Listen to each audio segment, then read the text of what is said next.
Here is a summary of the story, Poets and Pancakes by Ashoka Mitran. The makeup department of the Gemini Studios was housed in what many believed to be Robert Clive's stables. The department, Ashoka Mitran mentions, uses a brand of makeup nicknamed as Pancake. The makeup room contained a lot of bright lights, which made the actors uncomfortable. The makeup department, Ashoka Mitran noted humorously, was an example of pioneering national integration in action. The makeup department also comprised a strict hierarchy, where the chief makeup man was followed by his senior assistant, junior assistant, and finally, the office boy.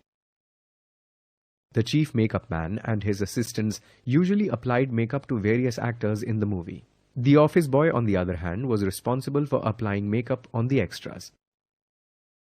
The office boy had once aspired to become a star actor or screenwriter, director, or lyricist, but ended up as a makeup boy. The office boy's frustrated hopes would often bring him to the author's tiny office. The author's job was to cut and store newspaper clippings on a wide variety of subjects.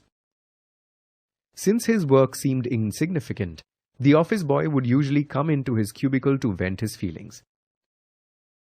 Kothamangalam Subbu, considered the boss's right-hand man at Gemini Studios, was usually chosen as the target of his anger. The author clearly disagrees with the office boy's perceptions and gives a brief portrait of the life of Kothamangalam Subbu. Although he performed minor roles, his performance was better than the lead actors. He was also an incredible poet, but was known more for his films than his novels.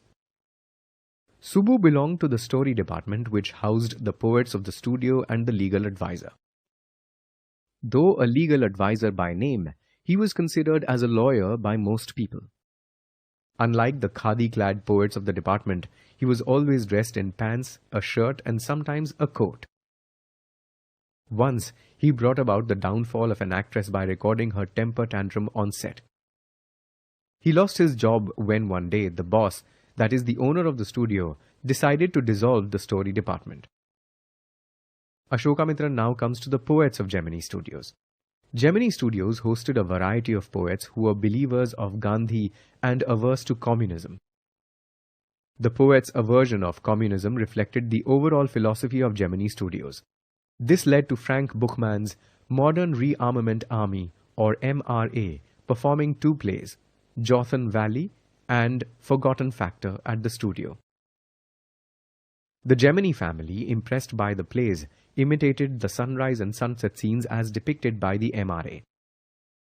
Eventually, the author learned that the MRA was a kind of counter-movement to international communism.